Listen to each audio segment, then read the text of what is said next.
আমার নদটা হলো পুরুষ নদ, নদী না, এই জন্য ওর একটু পাওয়ার বেশি। যাই হোক, ওই এলাকা থেকে আসছি। আমি যখন প্রথম ছাত্র দলে গাইবান্ধা জেলায় অংশগ্রহণ করি, তারপর জেলা থেকে যখন কেন্দ্রীয় কমিটিতে আসি, কেন্দ্রীয় কমিটিতে আসার পর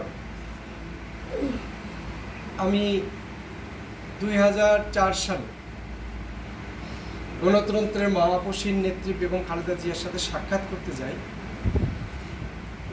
আমি একটা ফুল নিয়ে সাক্ষাৎ করতে যাই। এই যে ছবিটা আমার কাছে আছে, অনেক কষ্টে সংগ্রহ করেছি, হ্যাঁ সবাই দেখেছেন। তখন আমাকে ম্যাডাম জিজ্ঞেস করলেন যে তোমার বাড়ি কোথায়। তখন আমি ম্যাডামকে বললাম, ম্যাডাম আমার বাড়ি তো গাইবান্ধা। তখন উনি আগ্রহ সহকারে জানতে চাইল গাইবান্ধার কোথায় বাড়ি। যখন আমি যেভাবে উপস্থাপনা করলাম যে আমার বাড়িটা ওখানে, তখন উনি বললো যে আমি তোমার বাড়িতে যাব, আগামী মাসেই যাব।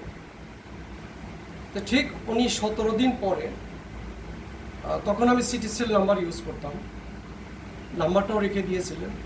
এবং গাইবান্ধা জেলা প্রেসিডেন্ট ছিলেন তখন আমাদের শেখ সামাদ সাহেব, শেখ সামাদ আজাদ ভাই। প্রেসিডেন্টকে ফোন করে বলছে যে আমি হাসান পলাশের বাড়িতে যাব, তোমরা অ্যারেঞ্জমেন্ট করো। অথচ গাইবান্ধা জেলা প্রেসিডেন্টও তখন আমাকে চেনে না। যাক, অনেক খোঁজাখুঁজির পর আমাকে পেয়েছে, পাওয়ার পরে অ্যারেঞ্জমেন্ট করেছে। আমার বাড়িতে গিয়ে সে দুপুরে খাবার খেয়েছে। তার নেতৃবৃন্দ, তার অসংখ্য নেতৃবৃন্দ, প্রায় 200-250 লোকজন গিয়েছিল। আর আমাদের একটা ঐতিহ্য আছে যে এলাকার বাইরে থেকে লোকজন গেলে আগে গরু জবাই করো, খাসি জবাই করো, এই ঐতিহ্য এখনও চলে। আমি এই আঙ্গিকেই বলছি যে আমার এই বেগম খালেদা জিয়া স্মৃতি সংসদের কেন্দ্রীয় কমিটি, ঢাকা মহানগর উত্তর, দক্ষিণ, সিরাজগঞ্জ এবং 64 জেলায় কমিটি আমাদের হয়ে যাবে। প্রতিটি জেলা কমিটিকে আমি এখনই এই মঞ্চে ইনভাইট করতেছি, আমার এলাকায় আপনাদের সবার দাওয়াত, আমার বাড়িতে। আরেকটা বিষয়, গরু কয়টা খাবেন সমস্যা নাই, গরু 20-30টা আমার বাড়িতে আছে, সব বিশাল বিশাল গরু। 16টা রাখাল আছে, 16টা রাখাল শুধু গরুই পাবে। আর আমরা হলাম মানে শেখ বংশ। মাঝখানে শেখ বংশটা লেখা বাদ দিয়েছিলাম শেখ হাসিনার কারণে, আমি শেখ বন্ধ করে দিয়েছিলাম। পরবর্তীতে আবার ভাই ব্রাদারের অনুরোধে যেহেতু একটা বংশের ইতিহাস সেটা রাখছি। যাই হোক, উপস্থিত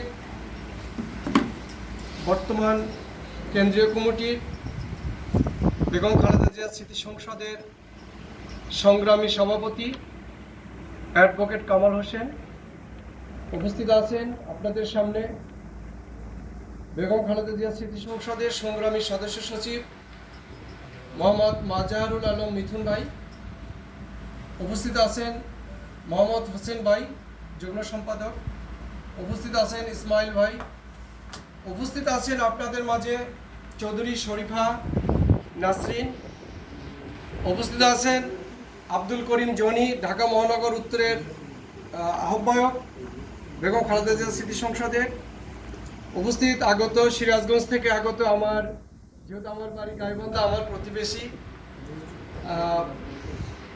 আরও উপস্থিত আছেন বেগম খালেদা জিয়া স্মৃতি সংসদের গবেষণা পৃষ্ঠপোষকতায়, যার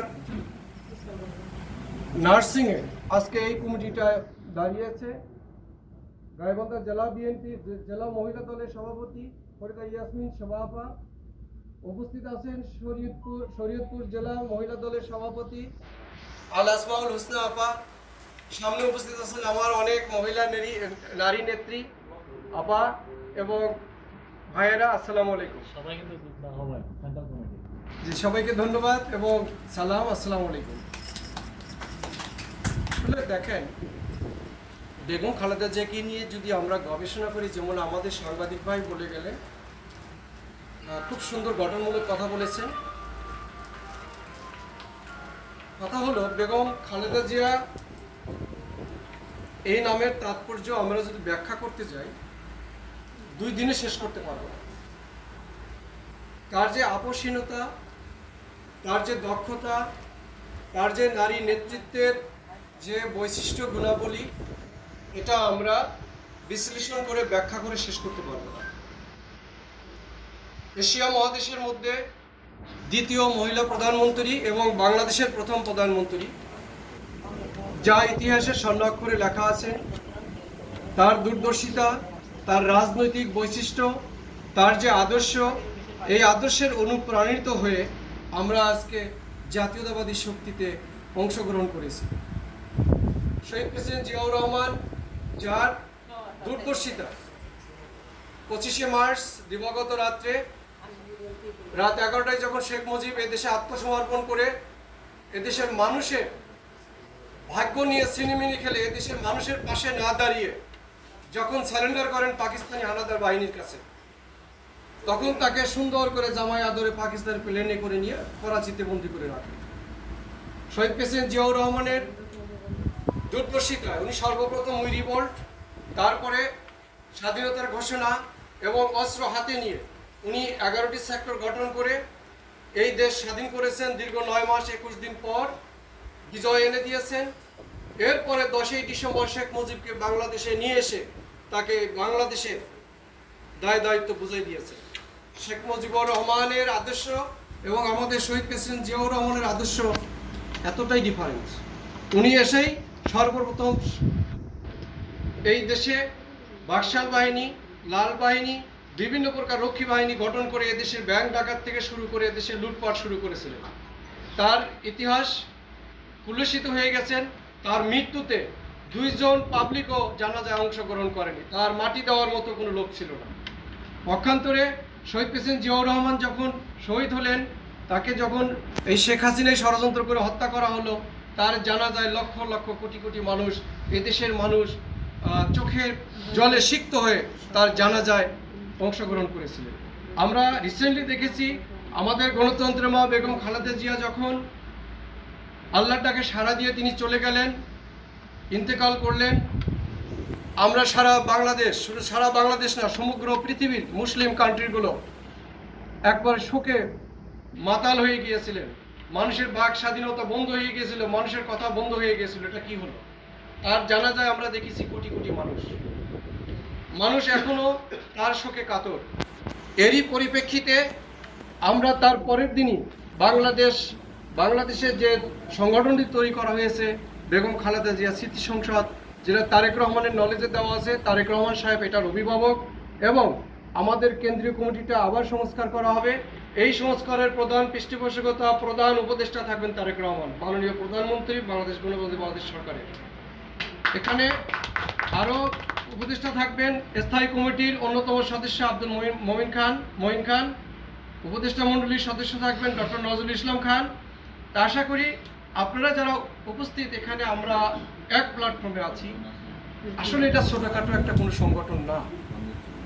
এখানে যখন আজকে আমরা বাচ্চা পোলাবান যারা আমরা এখানে আছি, হয়তো পরবর্তীতে দেখবেন এখানে প্রধানমন্ত্রী এবং স্থায়ী কমিটির বড় বড় লোকগুলো, হ্যাভিয়েট লোকগুলো এখানে আছে, এবং বিদেশি অতিথিরাও এই মঞ্চে থাকবে, আমরা থাকবো সামনে ইনশাআল্লাহ।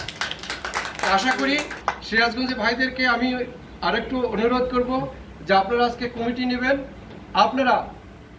আপনাদের গর্ব একটাই যে আমরা সাবেক 3 বারের প্রধানমন্ত্রী এবং গণতন্ত্রের মা আপুসের নেত্রীর একটি সংগঠন।